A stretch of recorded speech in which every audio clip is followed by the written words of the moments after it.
So the number one thing you need to know when opening a retail store as a beginner is proper floor planning. Floor planning can make or break your business, in particular as a small business.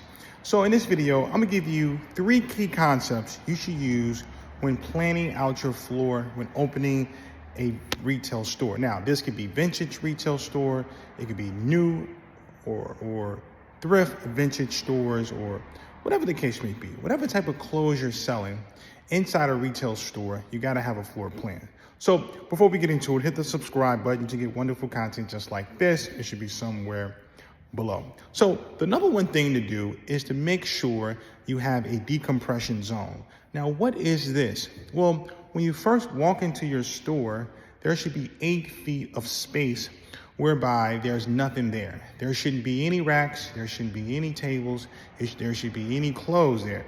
It should be open and free. So therefore, when someone walks into your space, it feels very inviting.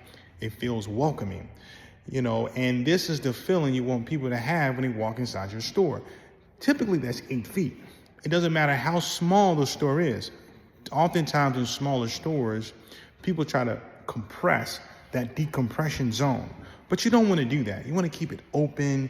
You want people to feel good when they walk into your space. And also you want them to be able to see everything in your space. However, if the moment someone walks into your store and they can only get in there by 2 feet in, and they got clothes hitting them on the left, clothes hitting them on the right, the first thing they're going to do is leave that store. They're not going to be trying to shop more. So it also adds to the functionality of your store. So moving along here, the second thing is you really want to have 3 feet of space between every rack or aisle in your store. If you go to any department store, you'll see they at least have 3 feet of space. Not only it allows you to pass compliance, I believe it's ADA compliance for people with wheelchairs. They'll have to walk. If someone was to have a wheelchair and go through your store, they should be able to go through each aisle, even if it's a small store.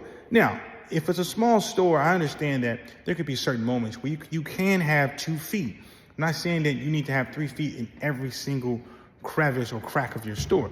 Now, sometimes between racks, you can have, let's say, 2 feet, which is okay.